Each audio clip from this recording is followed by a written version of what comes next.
Next one कि electric lines of force जो है ये इसकी बेसिक प्रॉपर्टीज क्या है। अब इसकी बेसिक प्रॉपर्टीज को समझने के लिए हम एक छोटा सा एक्सपेरिमेंट करते हैं। लेट्स सपोज हमारे पास एक सेंट्रल चार्ज है पॉजिटिव क्यू। इस सेंट्रल चार्ज पॉजिटिव क्यू के पास हम छोटा सा एक टेस्ट चार्ज लेके आते हैं और इसको हम फ्रीली छोड़ देते हैं। अगर दोनों चार्ज पॉजिटिव हैं तो small charge Q not repel होगा और एक मखसूस पॉइंट के ऊपर जाकर स्टे कर जाएगा, इतनी दूर जहां पे सेंट्रल चार्ज क्यू का इफेक्ट फर्दर उसको मूव ना करवा सके।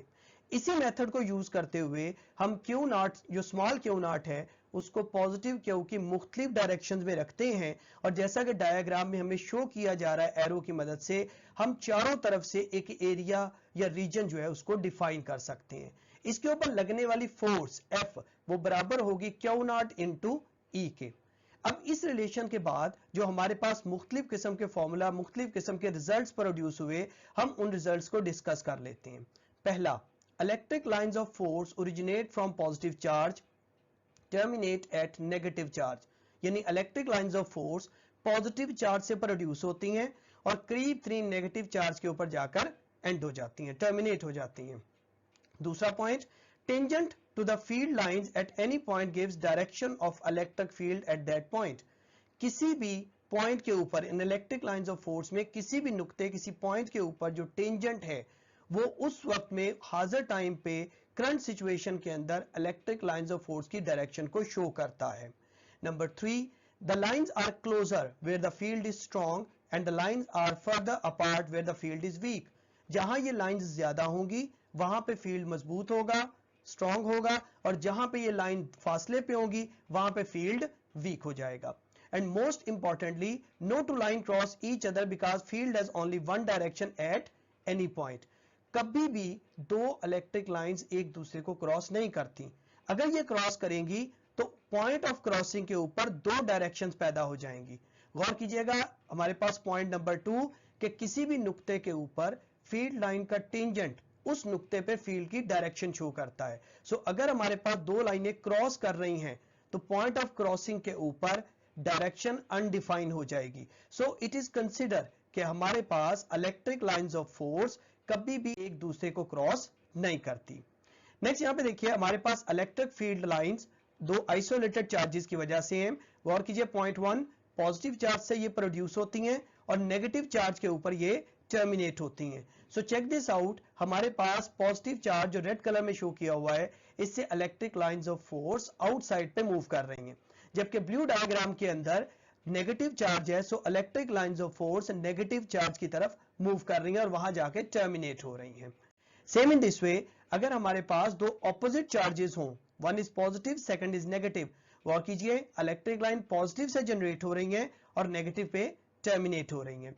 सिमिलरली अगर हम दो इक्वल चार्जेस लें, पॉजिटिव पॉजिटिव और नेगेटिव नेगेटिव, तो उस सूरत हाल में हमारे पास दोनों तरफ से लाइंस प्रोड्यूस होंगी, लेकिन चूंकि रिपल्शन इफेक्ट है तो कभी भी एक दूसरे को क्रॉस नहीं करेंगी।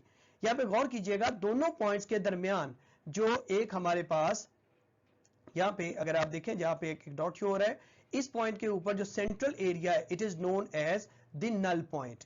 इस जगह पे कोई इलेक्ट्रिक फील्ड नहीं होता। अगर हम दो पैरेलल प्लेट्स की बात करें, पॉजिटिव और नेगेटिव, तो दोनों में पॉजिटिव से इलेक्ट्रिक लाइन जनरेट होती हैं और नेगेटिव पे इलेक्ट्रिक लाइंस टर्मिनेट होती हैं। याद रखिएगा, आप इनको जितना कम एरिया देंगे लाइन क्लोज होती जाएगी लेकिन कभी भी क्रॉस नहीं करेंगी। सो अब गौर कीजिए, सेंट्रल एरिया में जहां पे लाइंस पैरेलल हैं, कंसंट्रेटेड हैं, वहां पे फील्ड स्ट्रॉन्ग है, लेकिन एजेस के ऊपर जहां लाइन थोड़ा फर्दर अपार्ट है, फासलों के ऊपर है, वहां पे फील्ड थोड़ा वीक हो जाता है। एट द एंड जेंटलमैन, हम डिस्कस करते हैं कि हमने आज पूरे के पूरे आर्टिकल में पूरे लेक्चर में क्या डिस्कस किया। हमने स्टडी ये किया कि इलेक्ट्रिक फील्ड क्या होता है, इलेक्ट्रिक फील्ड की प्रॉपर डेफिनेशन क्या है। नंबर 2, हमने स्टडी किया इलेक्ट्रिक फील्ड स्ट्रेंथ क्या है, इसको किस फॉर्मूले से फाइंड आउट किया जा सकता है, और इलेक्ट्रिक फील्ड की डायरेक्शन क्या होती है। In case of positive charge direction outward है, in case of negative charge direction inward है। थर्ड, हमने डिस्कस किया कि इलेक्ट्रिक लाइंस ऑफ फोर्स या फील्ड ऑफ फोर्स क्या होता है। तो इलेक्ट्रिक लाइंस ऑफ फोर्स क्या है, इनकी बुनियादी 4 प्रॉपर्टीज क्या है, और एट द एंड हमने देखा कि हमारे पास अगर मुख्तलिफ चार्ज हो, मसलन अकेला isolated positive isolated negative charge है, उसका फील्ड कैसे बनेगा? अगर हमारे पास पॉजिटिव और नेगेटिव दो चार्जेस क्लोज पड़े हैं, एक दूसरे के करीब पड़े हुए हैं, उनका इलेक्ट्रिक फील्ड कैसा होगा? अगर उसकी बनिस्बत दो पॉजिटिव पॉजिटिव या दो नेगेटिव नेगेटिव चार्जेस हैं तो उनकी इलेक्ट्रिक लाइंस ऑफ फोर्स का फील्ड किस तरह का बनेगा? अगर दो पैरेलल प्लेट्स हैं तो कहां पे फील्ड स्ट्रांग होगा और कहां पे फील्ड वीकर होगा? इस तमाम को अपनी टेक्स्ट बुक से स्टडी कीजिए और अगर कोई क्वेश्चन हो तो आप पूछ सकते हैं। अल्लाह हाफिज।